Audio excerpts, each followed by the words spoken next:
முட்டி தேஞ்சிருச்சு, முழங்கால் வலி இருக்கு, முட்டியில நீர்க்கட்டு இருக்கு, என்னால் குந்த வச்சு உட்கார முடியல அப்படிங்கிறவங்களுக்கு எக்ஸசைஸ் இந்த வீடியோவில் சொல்லித்தரேன். அது முட்டி தேய்மானங்கிறதோ இல்லை நீர்க்கட்டு இல்லை முட்டியில் கரக் கரக்குன்னு சவுண்டு வருது, அதுக்கெல்லாம் வந்து மெடிக்கல் டேர்ம்ஸ் படி என்ன பேருனா ஆஸ்டியோ ஆர்த்ரைட்டிஸ் நீன்னு வச்சுக்கோங்களேன். ஆஸ்டியோ ஆர்த்ரைட்டிஸ் நீனால தான் உள்ள இன்ஃப்ளமேஷன் ஃபார்ம் ஆகிடுது. இன்ஃப்ளமேஷன் ஃபார்ம் ஆகிறது தான் நீர்க்கட்டுன்னு சொல்கிறோம். ஆஸ்டியோ ஆர்த்ரைட்டிஸ் நீனால் இன்ஃப்ளமேஷன் ஃபார்ம் ஆகி சைனோவில் ஃப்ளூயிடில் இருக்கிற குளுக்கோசமின் HCl கண்டென்ட்லாம் குறையிறதுனால லூப்ரிகன்ட் சரியாக இல்லாததுனால தான் வரன்னு இருக்கிறதுனால தான் ஒரு சவுண்டு கரக்குன்னு வருது. அதுக்கு பேர் கிரிபிடேஷன் சவுண்டு.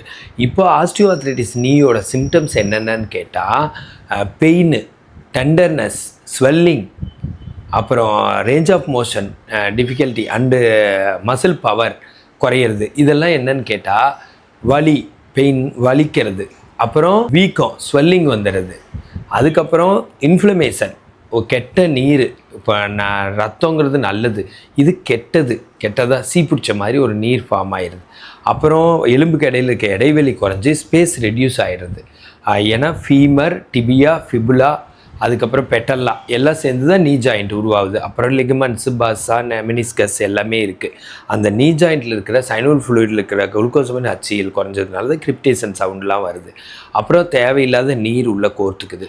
இது மாதிரி நிறையா சிம்டம்ஸ் இதோடு இருக்குது. டெண்டர்னஸ்னால் அமுத்துனா வலிக்கிறது. முக்கியமாக முழங்கால் முட்டி தேய்மானத்தோட வலி உள் சைடு, மீடியல் சைடு தான் வலிக்கும்.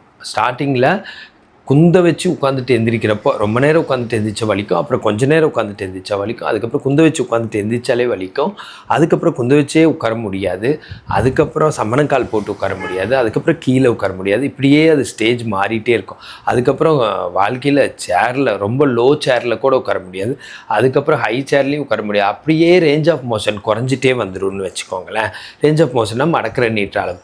சரி, இதை எப்படி க்யூர் பண்ணலான்னா, இது எதோட கனெக்ட் ஆகிருக்குன்னா குவாட்ரிசெப்ஸ் மசிலோட கனெக்ட் ஆகிருக்கு. குவாட்ரிசெப்ஸில் ரெக்டஸ் ஃபெமோரிஸ், வாஸ்டஸ் மீடியாலிஸ், வாஸ்டஸ் லேட்ரலிஸ்னு 3 மசில் ஃபைபர் இருக்குது. அதோட இது கனெக்ட் ஆகிருக்குது. ஸோ அந்த மசில்ஸை நம்ம ஸ்ட்ரென்த் பண்ணால் நம்ம கண்டிப்பாக ஆஸ்டியோ ஆர்த்ரைட்டிஸ் நீயை நிரந்தரமாக க்யூர் பண்ண முடியும், அட்லீஸ்ட் மெயின்டைன் பண்ண முடியும். ஏன் அதுக்கு அன்க்யூரபிள் சொல்கிறாங்கன்னா, அந்த எலும்பு தேஞ்சு போனதை நான் உட்பட யாருமே ஒன்றும் பண்ண முடியாது.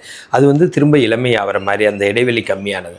ஆனாலும் என்கிட்ட பெர்மனண்ட் க்யூர் எப்படின்னா, குவாட்ரிசெப்ஸ் மசிலை நல்லா ஸ்ட்ரென்த் பண்ணி வச்சுக்கிட்டு அது வாழ்க்கையில் வலிக்காது, தொந்தரவு பண்ணாது, ரேஞ்ச் ஆஃப் மோஷனை குறைச்சிட்டே வராது, மசில் பவரை கம்மி பண்ணாது, நம்மளை நடக்கிறப்போ இப்படி டிஃபார்மிட்டி மாதிரி வளைஞ்சி இப்படி நடக்க விடாது. அப்போ இது நிரந்தர தீர்வாக இருக்குது. நம்ம மசிலை வந்து ஸ்ட்ரென்த் பண்ணி இதுக்கு மேலே அது மோசமாகாமல் பார்த்துக்கிறதா இருக்குது. ஸோ நிரந்தர தீர்வாக இருக்குது. பெயின்லாம் போயிடும். இது சும்மா 7 நாள் எக்ஸசைஸ் பண்ணாலே பெயின் போயிடும். மொத்தம் 3 மாதம் 6 மாதம் பண்ணிங்கன்னா ரிவர்சல் ஆன மாதிரி ஒரு ஃபீலிங் வரும். ரிவர்சலே ஆகிடும். நீங்கள் முட்டி வலியே இல்லைன்னு ஏர்லி ஸ்டேஜாக இருந்தால் முட்டி வலியே இல்லாமல் ஆகிடுவீங்க. வலது பாதத்தில் ஏன் முழங்காலுக்கு பாதத்துலேருந்து ஆரம்பிக்கிறேன்னா, பாதத்துலேருந்து ஆரம்பித்து இடுப்பு வரைக்கும், இடுப்பு லம்போ சேக்கல் வரைக்கும் சொல்லி கொடுத்தாதாங்க முழங்கால் வலி சரியாகும். வெறும் முழங்காலுக்கு மட்டும் நான் சொல்லி கொடுத்தேன்னா முழங்கால் வலி சரியாகாதுங்க.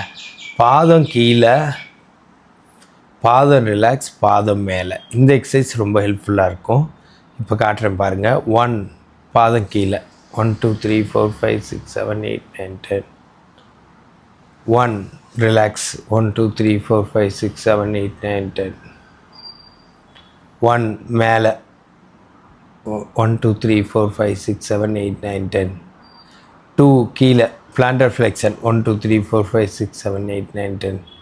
2 ரிலாக்ஸ், 1 2 3 4 5 6 7 8 9 10. 2 மேலே, 1 2 3 4 5 6 7 8 9 10. 3 1 2 3 4 5 6 7 8 9 10. 3 ரிலாக்ஸ், 1 2 3 4 5 6 7 8 9 10. 3 மேலே, 1 2 3 4 5 6 7 8 9 10. ஓகேங்களா? அதே மாதிரி இடது காலில் ஒரு தடவை செஞ்சு காட்டுறேன். 1 1 2 3 4 5 6 7 8 9 10. 1 ரிலாக்ஸ், 1 2 3 4 5 6 7 8 9 10. மேலே, 1 2 3 4 5 6 7 8 9 10. இது மாதிரி வலது காலுக்கு 7 தடவை, இடது காலுக்கு 7 தடவை செய்யணும். இப்போ நான் வலது காலுக்கு 3 தடவை, இடது காலுக்கு 1 தடவை செஞ்சுருக்கேன். வலது இடதுன்னா ரைட் கால் அண்ட் லெஃப்ட் கால். இப்போ சைடில் திரும்பி கையூனி எந்திரிச்சிக்கோங்க. இது மாதிரி நிறைய எஃபெக்டிவான எக்ஸசைஸ் இருக்குது. அதை தவிர முழங்காலுக்கு 10லேருந்து 15 நிமிஷம் ஐஸ் வச்சிங்கனாலும் வலி குறையும். ரெஸ்ட் கொடுங்க. வீட்டுக்குள்ளே ஒரு சாஃப்ட் செப்பல், வீட்டுக்கு வெளியில் ஒரு சாஃப்ட் செப்பல் போட்டுக்கோங்க. முட்டி வலி வராமல் தடுக்கணுன்னா இந்தியன் டாய்லெட் ரொம்ப ரொம்ப யூஸ்ஃபுல்லாக இருக்குது. ஆனால் முட்டி வலி வந்ததுக்கு அப்புறம், ஆஸ்டியோஆர்த்ரைட்டிஸ் நீ வந்ததுக்கப்புறம் வெஸ்டர்ன் டாய்லெட் தான் யூஸ்ஃபுல்லாக இருக்குது. ஏன்னா வேர் அண்ட் டேர் ப்ராசஸ் நடந்து ரொம்ப தேய்மானம் அதிகமாகிறதுக்கான வாய்ப்பு இருக்குது. ஸோ கீழே குந்த வச்சு உட்காராதீங்க. அதிகமாக வெயிட் பேரிங் எக்ஸசைஸ் பண்ணாதீங்க. நடக்கிறது, ஓடுறது இது பண்ணாதீங்க. நான் சொல்லி கொடுத்த மாதிரி நான் வெயிட் பேரிங், நான் ஏரோபிக்ஸ் எக்ஸசைஸ் பண்ணுங்கள். அப்படின்னா படுத்து செய்கிறது, மல்லாந்து படுத்து, ரைட்டில் படுத்து, லெஃப்ட்டில் படுத்து, குப்புற படுத்து, உட்காந்து செய்கிற எக்ஸசைஸ் இந்த மாதிரிலாம் பண்ணுங்கள். ஆஸ்டியோஆர்த்ரைட்டிஸ் நீ சரியாகணும்னா கண்டிப்பாக எனக்கு கால் பண்ணுங்கள். உலகத்தில் எந்த மூலையில் இருந்தாலும் நான் உங்களுக்கு எக்ஸசைஸ் ஆன்லைனில் சொல்லி கொடுத்து இதை க்யூர் பண்ண முடியும். இந்த மாதிரி ஹெல்த் டிப்ஸ் வேணா ஃபாலோ பண்ணுங்கள். ஃபிசியோதெரப்பி கன்சல்டேஷன் வேணா கால் பண்ணுங்கள். ஃபிசியோதெரபிஸ்ட் நல்ல ஆப்பர்ச்சுனிட்டிஸ் வேணா கால் பண்ணுங்கள். This is Prakash, physiotherapist.